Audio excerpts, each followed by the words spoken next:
अच्छा जी, organic chemistry में हम लोग we study about organic compounds. Organic compound basically क्या होते हैं? वो वाले कंपाउंड जो नेचुरली अकरिंग होते हैं मोस्टली। और जितने भी लिविंग ऑर्गेनिजम्स हैं, ह्यूमंस हो गए, एनिमल्स हो गए और प्लांट्स हो गए, तो वो सारे ऑर्गेनिक कंपाउंड्स ही उनमें होते हैं। जैसे फैट्स हो गई, कार्बोहाइड्रेट्स हो गए, प्रोटीन्स हो गए, ये सारे ऑर्गेनिक कंपाउंड्स होते हैं। अब तक जो है वो लाखों, बल्कि उससे भी ज्यादा ऑर्गेनिक कंपाउंड्स हम लोग डिस्कवर कर चुके हैं। तो ऑर्गेनिक कंपाउंड्स की बहुत ज़्यादा इंपॉर्टेंस है, इसलिए ऑर्गेनिक केमिस्ट्री की बहुत ज़्यादा इंपॉर्टेंस है हमारी डेली लाइफ में। ऑर्गेनिक कंपाउंड्स में जो सबसे ज़्यादा हम लोग ओ लेवल में ऑर्गेनिक कंपाउंड्स के बारे में पढ़ेंगे वो हमारे पास है हाइड्रोकार्बन्स।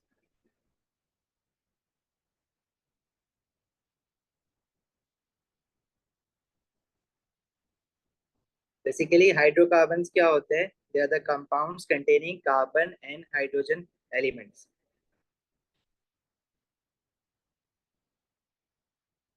कंपाउंड्स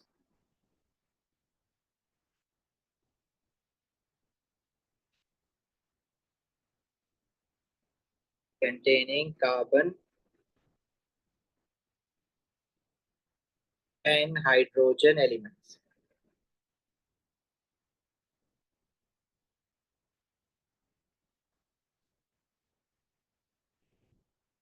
अब देखो, ऐसा नहीं है कि किसी ऑर्गेनिक कंपाउंड, सारे के सारे ऑर्गेनिक कंपाउंड में सिर्फ कार्बन और हाइड्रोजन ही होते हैं। इसके अलावा ऑक्सीजन भी होता है, कुछ ऑर्गेनिक कंपाउंड्स में नाइट्रोजन भी होता है। लेकिन हाइड्रोकार्बन्स कौन से ऑर्गेनिक कंपाउंड्स होते हैं? They are only those compound which have carbon and hydrogen. लेकिन ऑर्गेनिक कंपाउंड्स में कार्बन और हाइड्रोजन एलिमेंट के अलावा भी कोई एलिमेंट हो सकता है। यूजुअली ऑक्सीजन होता है और नाइट्रोजन होता है। लेकिन हाइड्रोकार्बन्स हम सिर्फ उन्हीं को कहेंगे जिनमें सिर्फ और सिर्फ कार्बन और हाइड्रोजन हो। अब देखो, दो तरह के एलिमेंट के ज्यादा आपको दिखेंगे, एक कार्बन और एक एलिमेंट। तो थोड़ा सा पहले कार्बन को डिस्कस कर लेते हैं।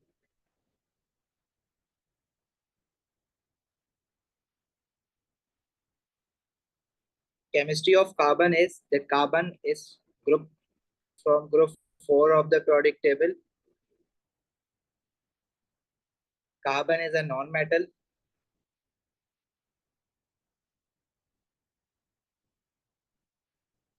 Atomic number of carbon is 6. Its electronic configuration is 2, 4. Carbon atom has 4 electron in its outermost shell. In order to complete its octet, carbon always makes a covalent bond. तो carbon हमेशा bonding कौन सी करता है? Covalent bonding.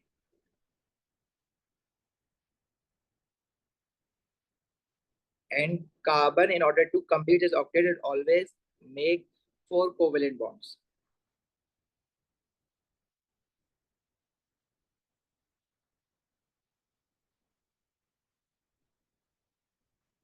For example methane, हमने एक molecule bonding में पढ़ा था मीथेन का। ये एक बेसिकली एक हाइड्रोकार्बन है which is an organic compound. It's formula is CH4।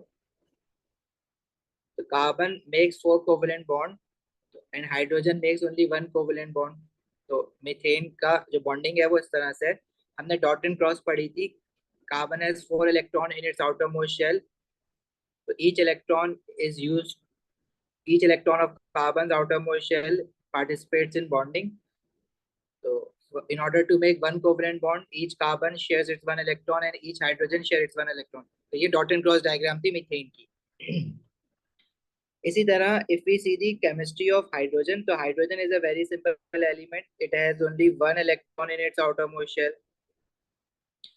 Hydrocarbon में वी हैव टू एलिमेंट्स ना, carbon and hydrogen.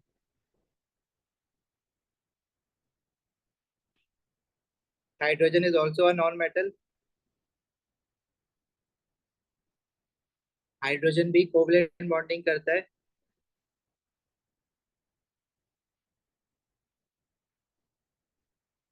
And hydrogen makes only one covalent bond.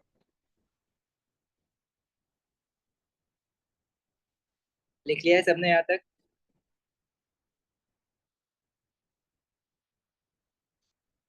आगे बढ़े।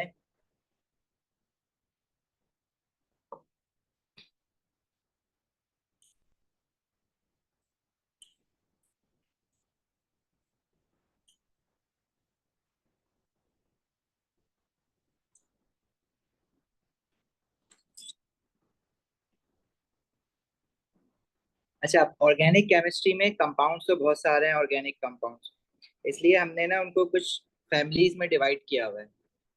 तो जो ऑर्गेनिक कंपाउंड्स हम लोग पढ़ेंगे दे आर क्लासिफाइड और categorised into different organic families, और उन सब फैमिलीज पे एक एक चैप्टर बन जाएगा ऑर्गेनिक केमिस्ट्री में। तो number one family of organic compound is known as alkanes. The second one is alkenes.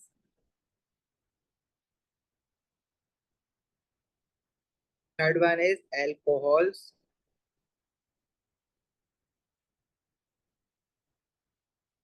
Then we have carboxylic acids. और ओ लेवल में हम लोग एक और फैमिली पढ़ेंगे, दोज आर एस्टर्स।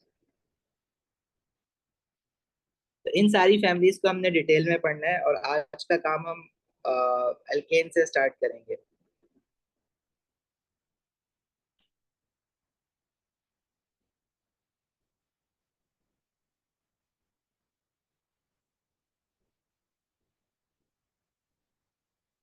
अच्छा, एल्केन्स वो वाले ऑर्गेनिक कंपाउंड्स होते हैं those have carbon carbon single bond. Alkanes are hydrocarbons having carbon carbon single bonds. Alkanes are also known as saturated hydrocarbons. Those organic compounds or those hydrocarbons which have carbon carbon single bonds are also known as saturated hydrocarbons.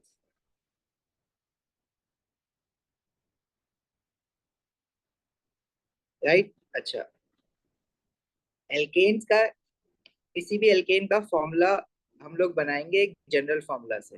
अभी general formula क्या होता है ये थोड़ा भी आगे चल के समझ आएगा, बट एल्केन्स का जो जनरल फॉर्मूला होता है that is CnH2n+2, where n is the number of carbon atoms.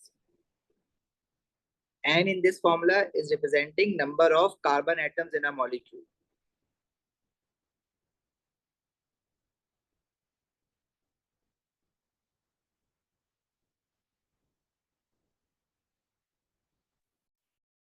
अच्छा देखो, हर ऑर्गेनिक केमिस्ट्री में ना हमारे पास ऑर्गेनिक केमिस्ट्री की एक काउंटिंग होती है on the basis of number of carbon atoms. इसको ना आप यूं करके लिख लो, काउंटिंग। जैसे इंग्लिश में वन होता है, उर्दू में एक होता है, बट टू थ्री फोर। तो इसी तरह ऑर्गेनिक केमिस्ट्री की ना अपनी एक काउंटिंग होती है, counting of organic compounds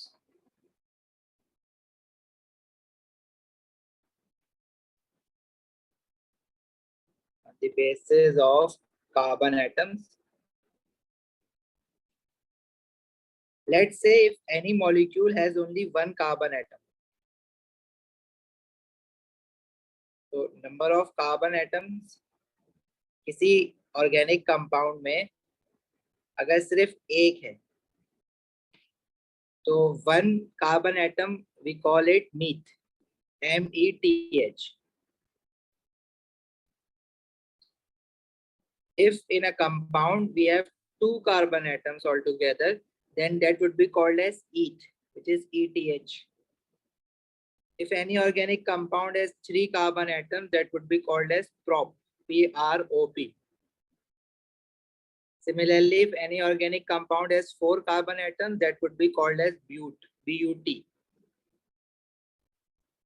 And if any organic compound has five carbon atoms, this would be called as PENT. And any organic compound with six carbon atoms would be called as hex.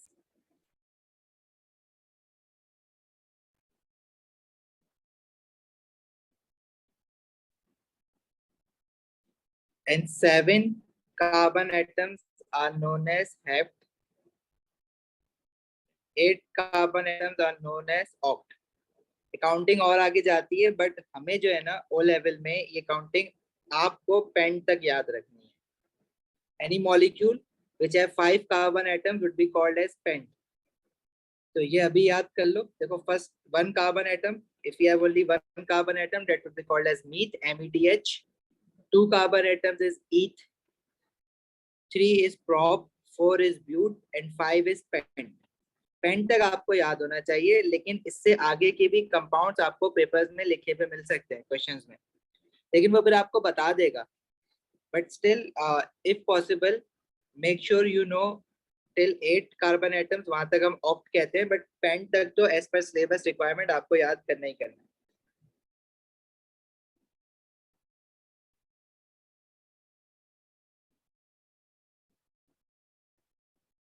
Clear है यहाँ तक? कोई सवाल किसी का?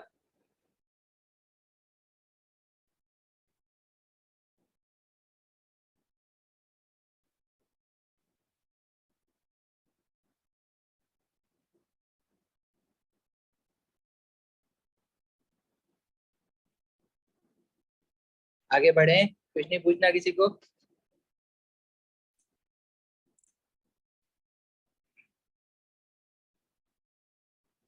चलो.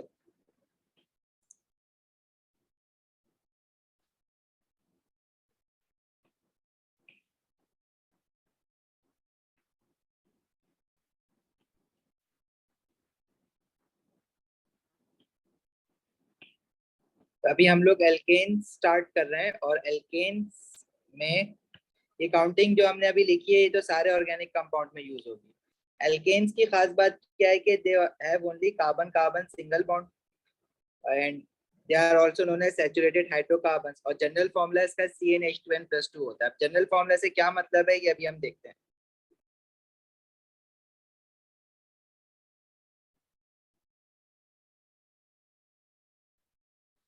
पहले तो हम देखेंगे नेम ऑफ ऑर्गेनिक कंपाउंड, उसके बाद उस पर्टिकुलर ऑर्गेनिक कंपाउंड का मोलिकुलर फॉर्मूला कि how many carbon and hydrogen atoms it has.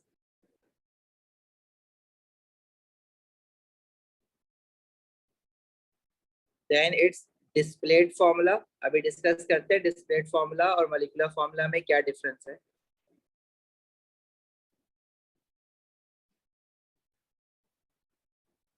Then structural formula. अभी ये बनाएंगे ना, तो उनका डिफरेंस खुद ही समझ आ जाएगा कि molecular formula, displayed formula, structural formula में डिफरेंस क्या है.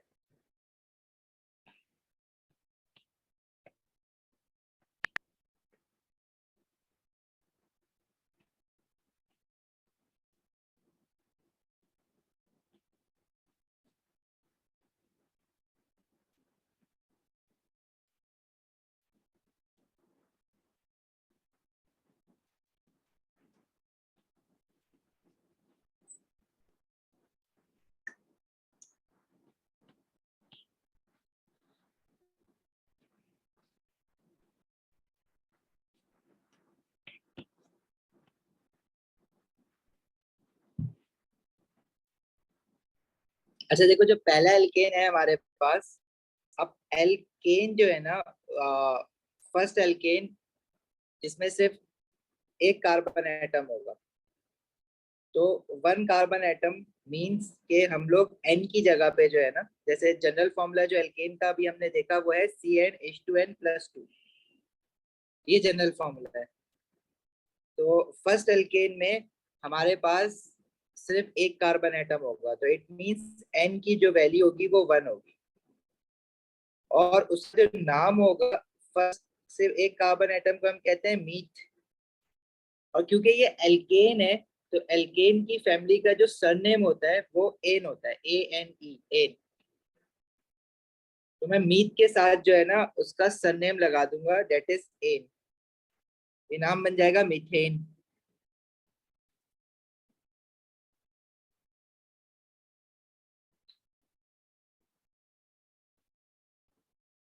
अच्छा, एल्केन में, हमारे मीथेन में we have n is equal to 1. 1 represents it, one carbon atom. तो ये जो जनरल फॉर्मूला है CnH2n+2, इसके अंदर हम क्या करेंगे,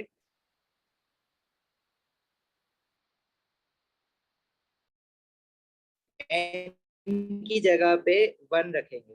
और जब इस फॉर्मूला में फॉर्मूला क्या बनेगा वो आपको निकालना आना चाहिए. इस तरह से वो ये फॉर्मूला है CnH2n+2. In order to make the formula for methane, N is 1. तो कार्बन N की जगह 1, हाइड्रोजन में 2N है तो 2 into 1, N की जगह पे 1 रखा है देखो, +2।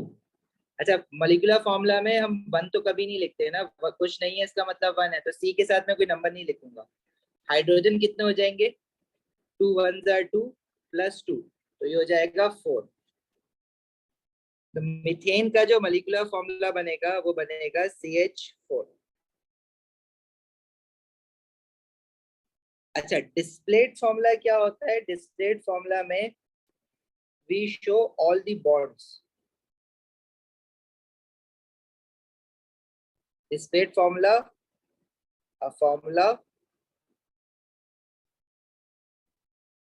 in which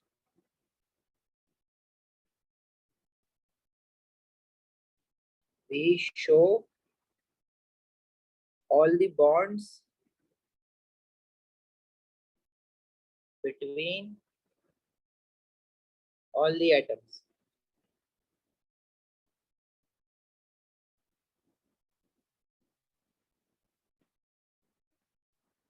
This is displayed formula.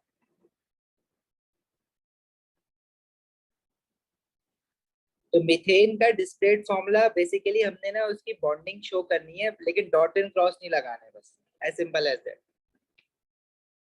We have 1 carbon in methane, it means, and 4 hydrogen. So each carbon has to make 4 covalent bonds. There are 4 hydrogen atoms and each hydrogen atom can only make 1 covalent bond. So the displayed formula of methane would be like this. और displayed formula में आपको dot and cross show करने की जरूरत नहीं है।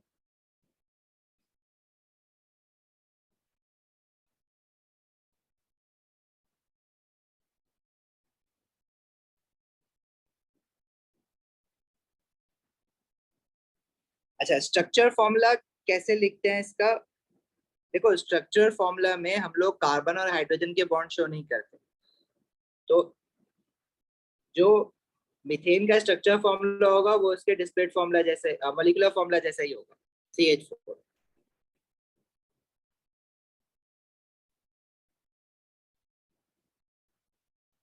Clear है यहाँ तक बात।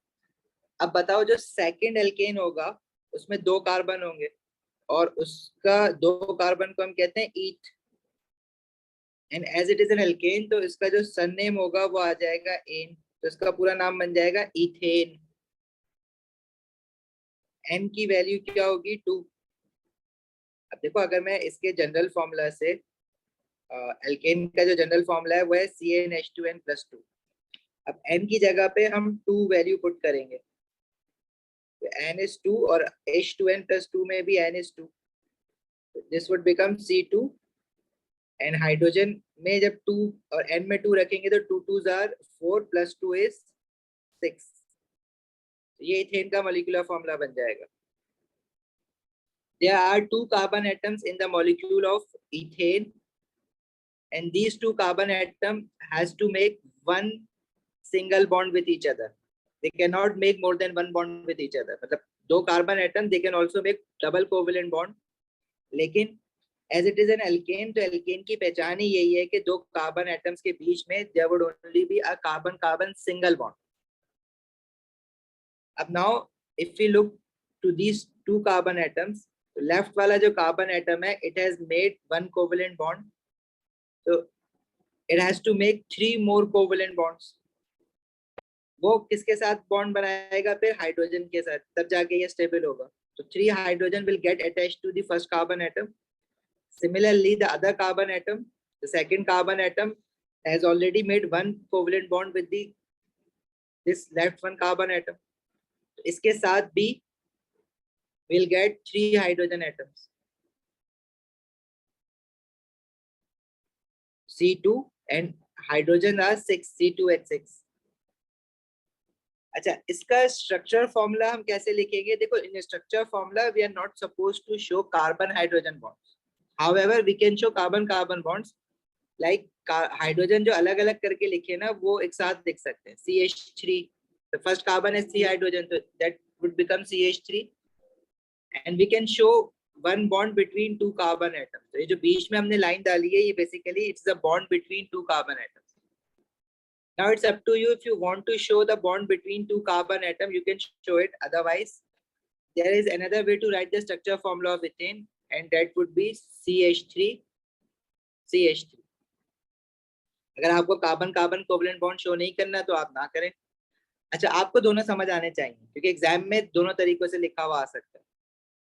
तो क्या, अच्छा, अब स्ट्रक्चर अगर मैं फॉर एग्जांपल ऊपर वाला फॉर्मूला हटा दूं, तो ये इस तरह से CH3 जो लिखा हुआ है, ये देख के भी आपको रियलाइज करना है कि each carbon atom must be making a single covalent bond, क्योंकि दोनों कार्बन के साथ 3 हाइड्रोजन लगे हुए हैं। तो अब एक ही बॉन्ड बना सकते हैं ना, लेफ्ट वाला कार्बन राइट वाले कार्बन के साथ। तो इट मींस के carbon carbon will have a single covalent bond in this molecule. Similarly, right carbon atom has 3 hydrogens attached to it. So it means it must be making a one single covalent bond with the carbon atom on the left. इस तरह से भी आपको read करना आना चाहिए structure formula wise भी। और ये तो इजी है जिसमें सिंगल बॉन्ड दिख रहा है आपको। तो क्या फर्क है मॉलिक्यूलर फॉर्मूला में, डिस्क्रीट फॉर्मूला में और स्ट्रक्चर फॉर्मूला में? Molecular formula shows all the atoms in a molecule, discrete formula shows all the bonds in a molecule, and structure formula में bond show नहीं करने, but each carbon atom is written separately। ठीक है, carbon mix करके नहीं लिखा हुआ। जैसे मॉलिक्यूलर फॉर्मूला में कार्बन 2 एक साथ लिख दिया ना, C2 लिख दिया, we cannot write C2 in this structure formula, we have to write each carbon atom separately। और उनके साथ जितने भी हाइड्रोजन है to each carbon atom they can be written combined। मतलब 3 हाइड्रोजन है तो CH3 लिख दिया, तीनों अलग अलग शो करने की जरूरत नहीं है, लाइक इन डिस्क्रीट फॉर्मूला। जी भाई, कोई सवाल किसी का यहाँ तक? आगे बढ़े। इथेन के बाद the third alkane would be propane. देखो, prop shows 3 carbon atoms and the family we are studying is alkane, तो एन लगा देंगे आखिर में, so that would become propane। It has 3 carbon atoms। In order to make the molecular formula of propane, we will use the general formula of alkane, CnH2n plus 2, and we will put 3 in place of n। तो इसका formula क्या बन जाएगा? That would be C3, and जब n की जगह पे hydrogen वाले में 3 रखेंगे तो 2 3 are 6 plus 2 C3H8। And the displayed formula of propane would be like this: it has 3 carbon atoms and each carbon atom should make single covalent bond with each other। मतलब single covalent bond carbon carbon का होना चाहिए। Now the first carbon atom has 1 covalent bond, so 3 more hydrogen gets attached to this carbon atom। The second carbon atom has already made 2 covalent bonds, left पे भी है और एक right पर भी है।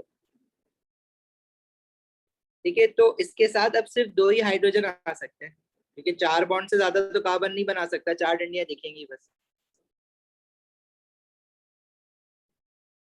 और जो लास्ट वाला कार्बन है, इसका एक बॉन्ड बना हुआ है तो 3 हाइड्रोजन आ जाएंगे।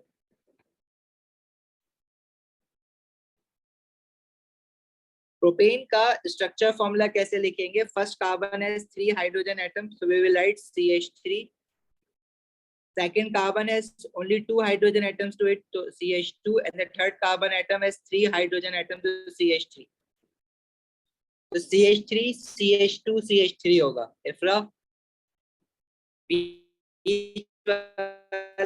सेकंड कार्बन के साथ 2 हाइड्रोजन है, 3 नहीं है।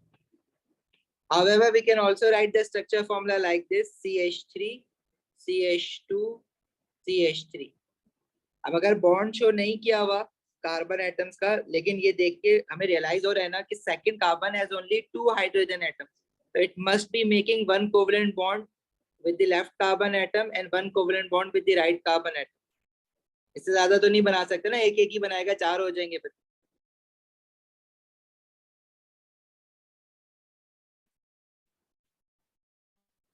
क्लियर है यहाँ तक? कोई सवाल किसी का?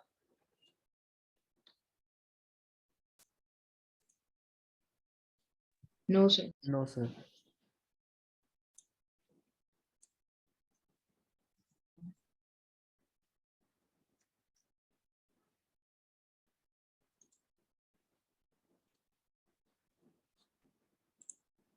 Moving on.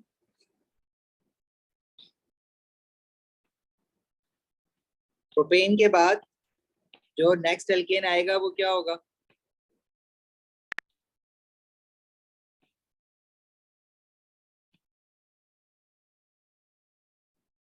Four carbon atom are known as ब्यूट.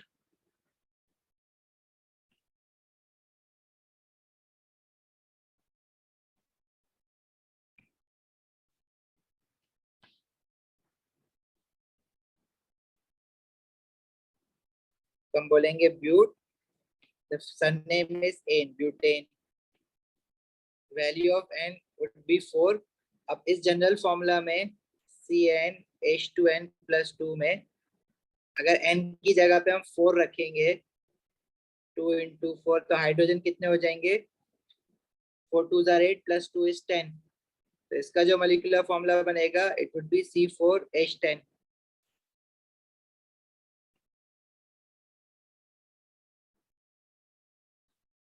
Displayed formula, we have 4 carbon atoms and each carbon atom is making a single covalent bond with each other.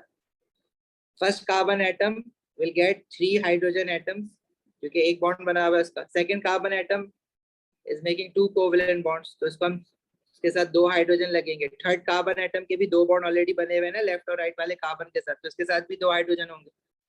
But the last carbon atom would get 3 hydrogen atom.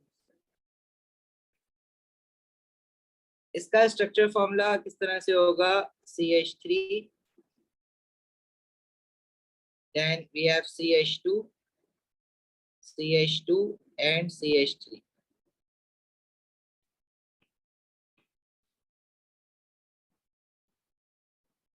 अच्छा, अब देखो butane में ये जो दो बीच में CH2 आ रहे हैं ना, क्योंकि ये दोनों मतलब सेम है, CH2 है, तो इसका स्ट्रक्चर फॉर्मूला हम लोग इस तरह से भी लिख सकते हैं CH3.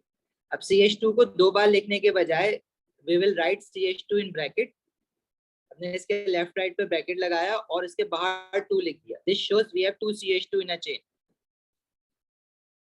लेकिन इसका मतलब ये नहीं है कि जो CH3 है इसको बाहर भी आप 2 लगा दो. मतलब you can not right it like this कि आप CH2 हो और CH3 भी आप कह रहे हो 2 है तो हम ब्रैकेट लगा दें.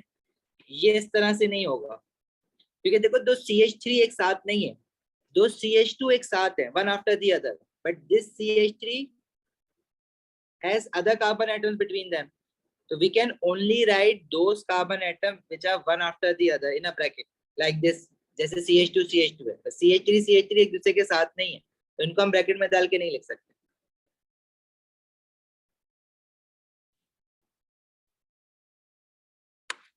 क्लियर है बात? यहाँ तक आगे बढ़े.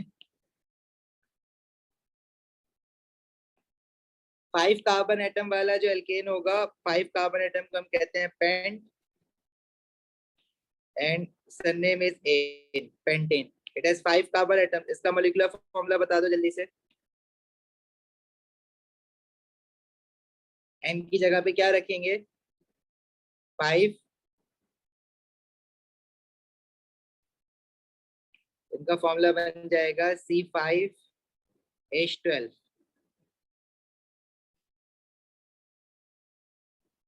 डिस्प्लेड फॉर्मूला में 5 कार्बन एटम्स है, 1 2 3 4 5. फर्स्ट कार्बन एटम के साथ 3 hydrogen atoms and all carbon must have single covalent bonds with each other. Second carbon atom will have 2 hydrogen atoms. Third carbon atom will have 2 hydrogen atoms.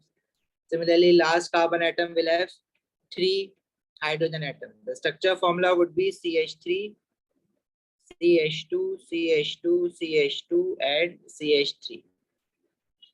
इसका formula अब देखो, ये CH2 3 बार लिखने पड़ रहे हैं. अगर मैं इसको ब्रैकेट में डाल के CH2 और ब्रैकेट के बाद 3 लिख दूं तो एक ही बात है.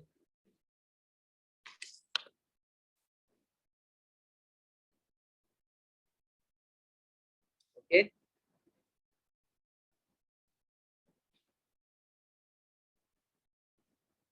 Vase, we have just started studying this now. So after this lecture, it will be uploaded. चले आगे बढ़े.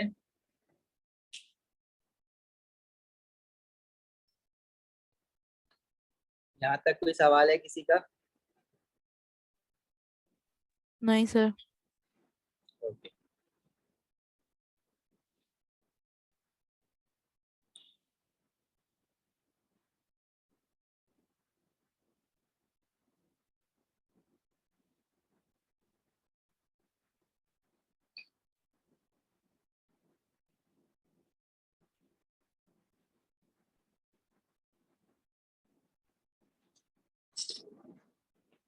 इसी तरह हम और आगे भी बना सकते हैं, लेकिन आपको जो आना चाहिए वो पेंटेन तक आना चाहिए।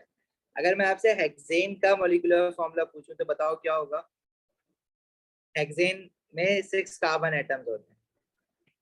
जल्दी से बताओ मॉलिक्यूलर फॉर्मूला क्या होगा। एल्केन का जनरल फॉर्मूला होता है CnH2n+2।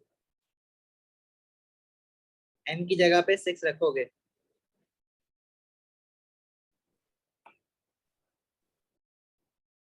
क्या बना? C6H14।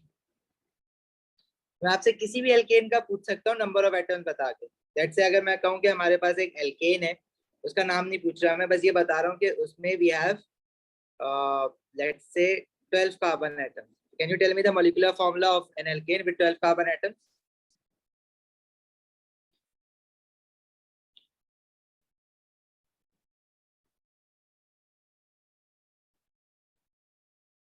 अभी कौन बता रहा है? एन की जगह पे 12 रखो ना बस।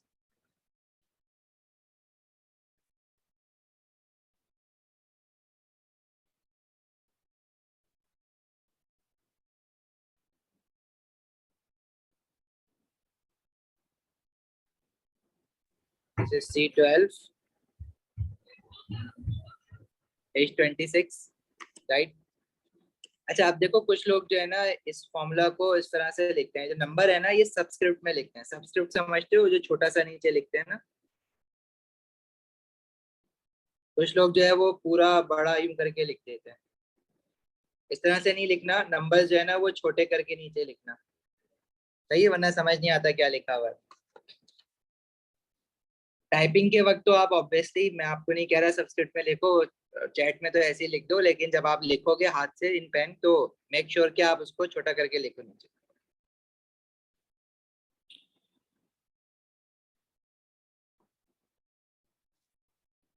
चलें आगे बढ़े।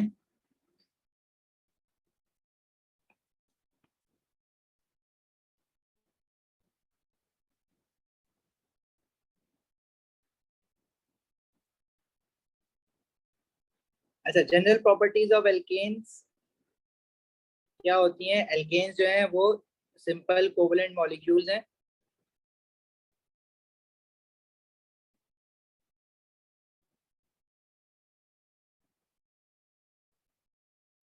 Alkanes are simple covalent molecules.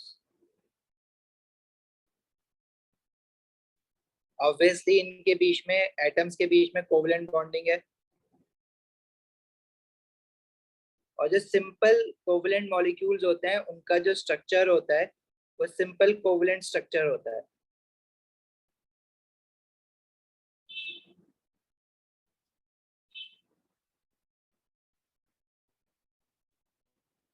And simple covalent structures have low melting points and boiling points. They have low melting and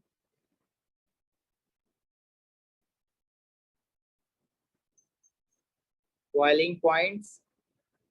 क्योंकि सिंपल कोवलेंट स्ट्रक्चर्स जो होते हैं उनके मॉलिक्यूल्स के बीच में we have weak intermolecular forces of attraction which are easier to break. Molecules have only weak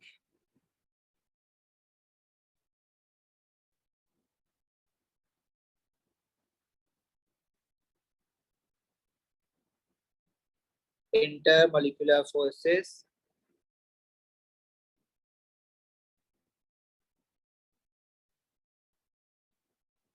between the molecules. Weak intermolecular forces का दूसरा नाम होता है वेंडर वॉल फोर्सेस। बॉन्डिंग में पढ़ा है।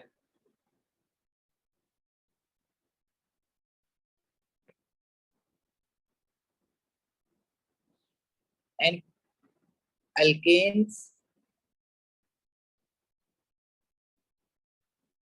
are used as fuels.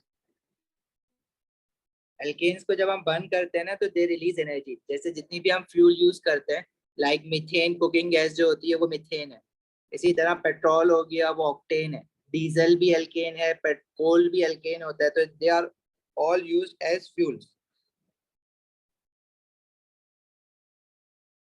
अच्छा, ये जो पूरे एल्केन की फैमिली बन रही है ना, methane, ethane, propane, butane, pentane and so on, इसको हम कहते हैं कि ये पूरी सीरीज है जिसको हम कहते हैं homologous series.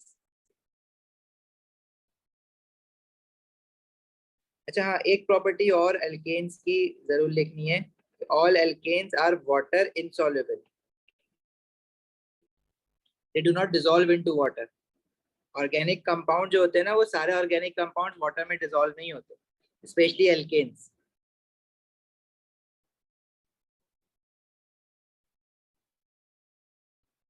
All alkanes are water insoluble.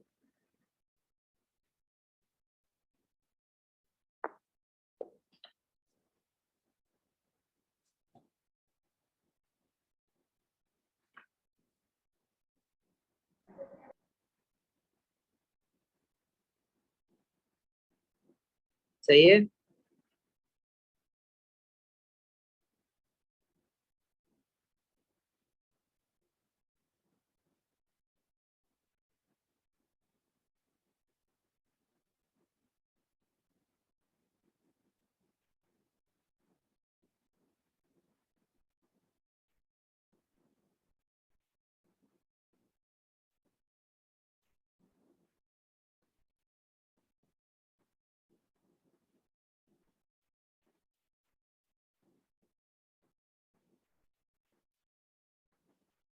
चलें आगे। अच्छा, एक जी प्रॉपर्टी सर। एल्केन, एल्केन की एक प्रॉपर्टी और लिख लो, all alkanes are unreactive, they do not react easily. जैसे फॉर एग्जांपल वाटर में डिसॉल्व ही नहीं हो रहे, दे do not react with acids और एल्कलीज, इनका रिएक्शन नहीं होता, ठीक है, अनरिएक्टिव होते हैं। कुछ रिएक्शंस हैं उसके जो हम पढ़ेंगे, लेकिन यूजुअली जो अभी तक आपने इनऑर्गेनिक केमिस्ट्री में रिएक्शंस देखे हैं ना, जैसे एसिड्स के, बहुत सारी चीजें एसिड के साथ रिएक्ट कर रही होती हैं, एल्कलीज के साथ रिएक्ट करती हैं, बेसिस के साथ रिएक्ट करती हैं, तो हमारे पास जो एल्केन्स हैं वो they are generally unreactive, they do not react with acids और एल्कलीज, रिएक्ट विद, मतलब वाटर के साथ रिएक्ट करेगा, इधर एसिड्स और एल्कलीज।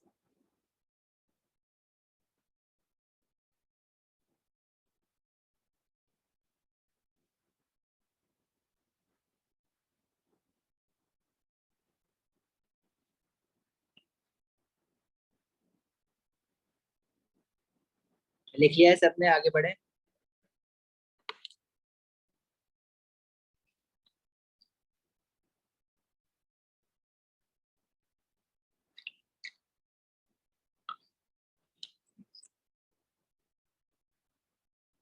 ओके।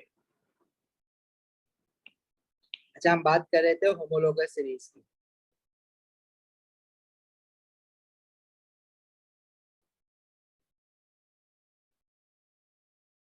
अभी जो एल्केन्स है, पहला एल्केन है हमारे पास methane which is CH4, then ethane which is C2H6, propane which is C3H8, butane which is C4H10, pentane which is C5H12, फिर आता है हेक्सेन C6H14, हेप्टेन C6H16। तो ये जो पूरी सीरीज है ना, डाउन द सीरीज, इसको हम होमोलोगस सीरीज कहते हैं।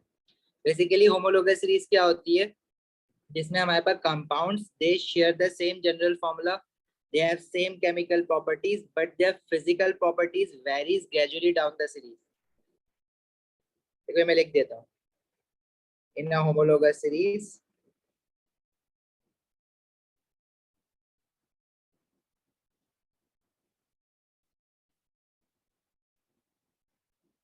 compounds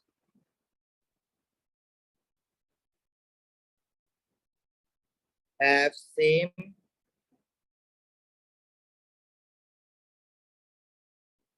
general formula because all alkanes are following the same general formula, which is CnH2n plus 2. Then they have same chemical properties. Chemical properties means all alkanes have same type of chemical reactions. Chemical properties को हम ये भी कह सकते हैं, they all have same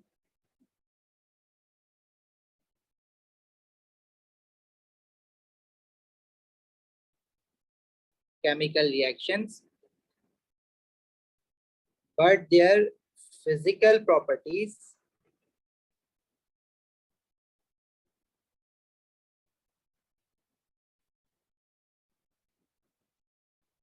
changes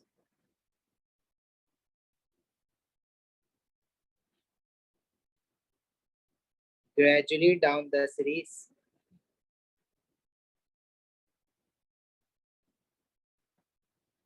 अब देखो physical properties से क्या मतलब है। फिजिकल प्रॉपर्टीज में like melting point, boiling point, ये सारी चीजें जो है ना वो फिजिकल प्रॉपर्टीज में होती है। अब एल्केन से रिलेटेड जो फिजिकल प्रॉपर्टीज हैं वो भी अभी हम देखते हैं, कुछ और भी हैं, फ्लेमेबिलिटी भी है, विस्कोसिटी भी है, तो ये सारी बातें हम करते हैं। अच्छा, इन होमोलोगस सीरीज में सेम जनरल फॉर्मूला है सबका, सारे कंपाउंड्स का, सारे एल्केन्स का।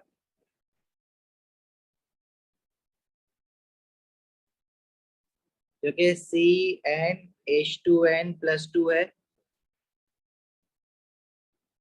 सेम केमिकल रिएक्शंस हैं सबके।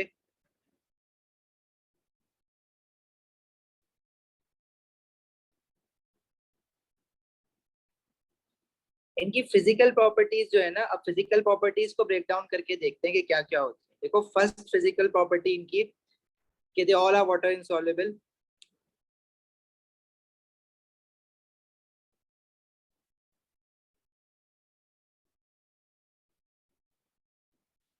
अच्छा, एक चीज और, थर्ड पॉइंट जो है ना, बल्कि ये छोड़ो, एक चीज और इसमें देखो कि अगर मैं बात कर रहा हूँ मीथेन से इथेन की, तो मीथेन और इथेन में डिफरेंस क्या है कि इथेन में एक कार्बन एटम ज्यादा है और दो हाइड्रोजन ज्यादा है।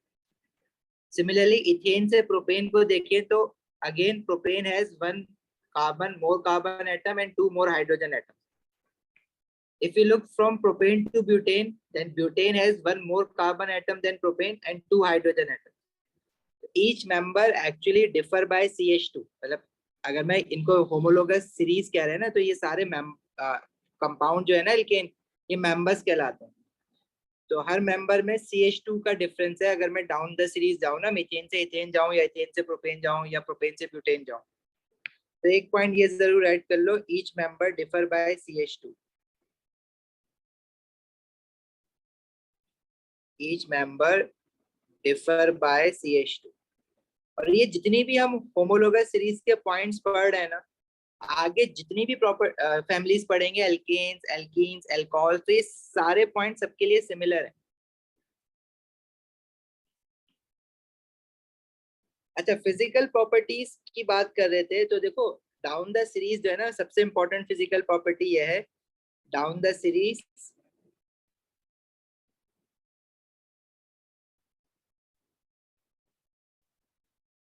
There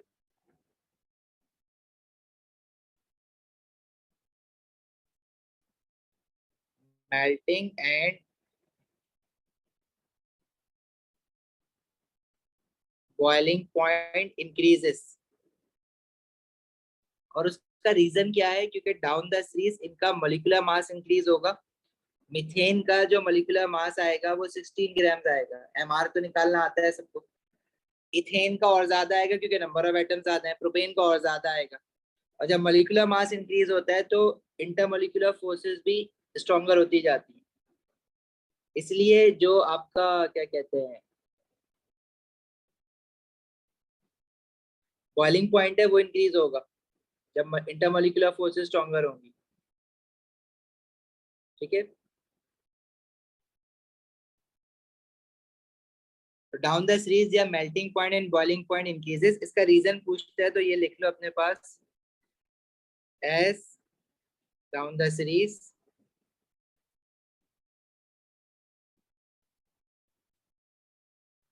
molecular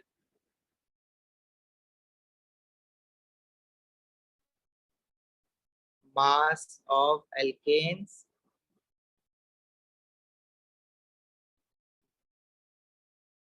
increases.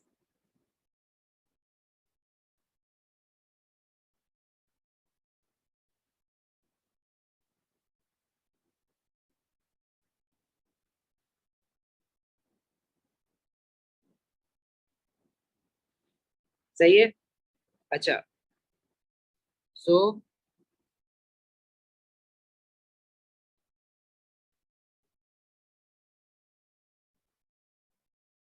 intermolecular forces becomes stronger.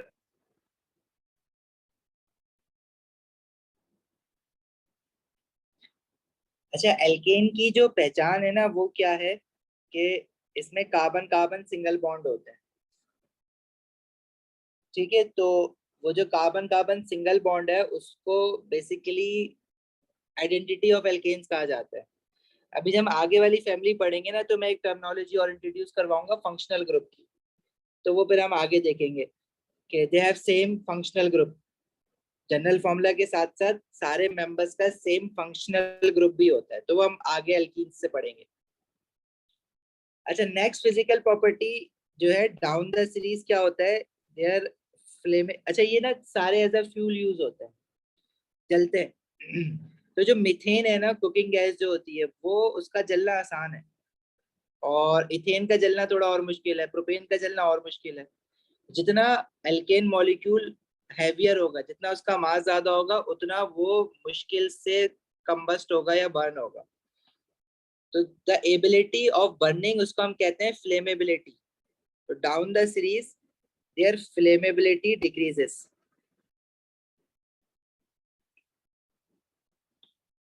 Down the series, flammability of alkanes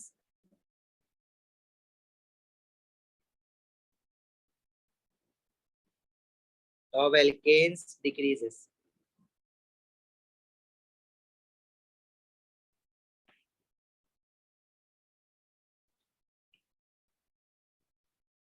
जैसे अब मीथेन है ना, CH4, इथेन C2H6। अब डाउन द सीरीज क्या होता है, इनके क्योंकि एमआर बढ़ रहे हैं, इनके मोलिकुलर मास बढ़ेंगे, इनके मेल्टिंग पॉइंट और बॉइलिंग पॉइंट इंक्रीज होंगे, तो इनकी स्टेट जो है वो मीथेन कुकिंग गैस है बेसिकली, जो घरों में आती है। तो ये रूम टेम्परेचर पे this is in gas state, ethane भी गैस है, प्रोपेन भी गैस है, ब्यूटेन भी गैस है, पेंटेन जो है वो लिक्विड है। तो pentane is the first alkane to be liquid at room temperature.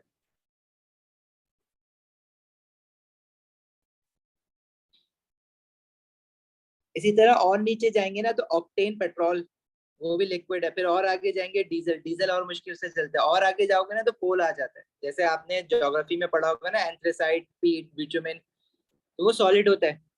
तो फ्लेमेबिलिटी इसलिए डिक्रीज होती है, कोल का जलना मुश्किल है, पेट्रोल और इजी जलेगा, और गैस जो है मीथेन गैस, कुकिंग गैस, वो और इजी जलती है। इसी तरह एक और इनकी फिजिकल प्रॉपर्टी होती है विस्कोसिटी। विस्कोसिटी बेसिकली क्या होता है, जैसे फ्लेमेबिलिटी को भी देख लो, फ्लेमेबिलिटी अगर किसी को नहीं पता क्या होती है, तो flammability is the ability to burn.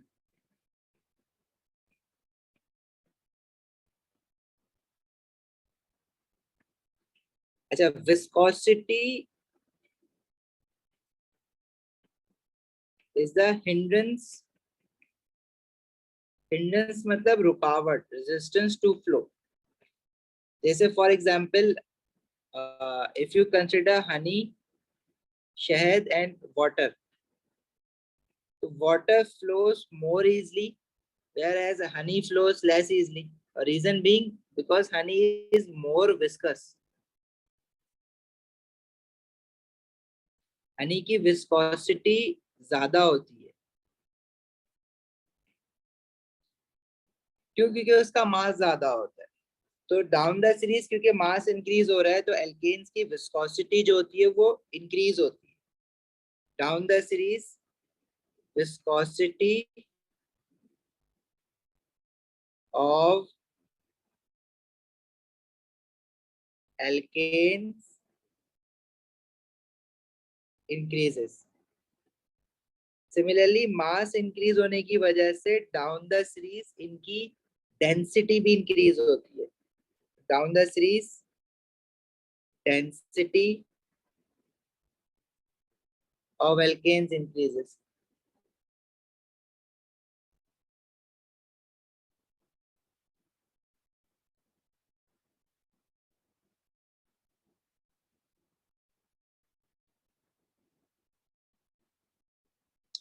ठीक है।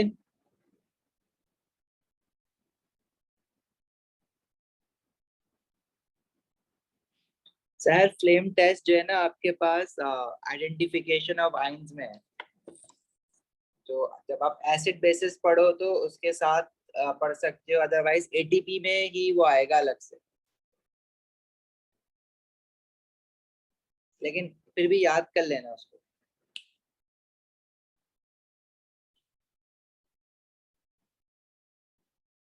अच्छा, क्वेश्चंस आपको फ्लेम टेस्ट के मिलेंगे नहीं, क्योंकि वो अभी 2023 में फर्स्ट टाइम ऐड हुआ है सिलेबस में। अगर आप if you mean to ask where you can find the questions, तो वो आपको अभी नहीं मिलेंगे। बट बहुत सिंपल सा है, कुछ भी नहीं है उसमें। फ्लेम का कलर याद होना चाहिए, किस मेटल आयन का कंपाउंड को जलाएंगे तो क्या कलर मिलेगा। एटीपी करेंगे ना तो वहां पे क्वेश्चंस करवाऊंगा उसको। क्लियर है भाई? यहाँ तक लिख लिया है सबने?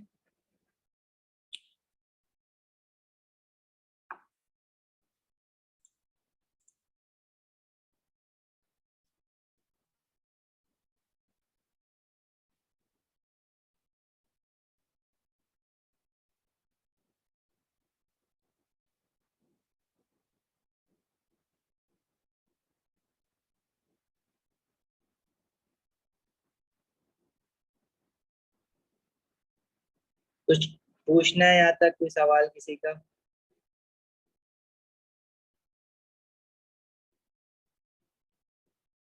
देखो अभी पहला चैप्टर है ऑर्गेनिक केमिस्ट्री का, तो इतना स्लो चलेगा। उसके बाद जब यूज टू हो जाओगे ऑर्गेनिक केमिस्ट्री से तो विल मूव फास्ट। जा सकते हो अभी आप लोग क्लासेस, लिख के जाना।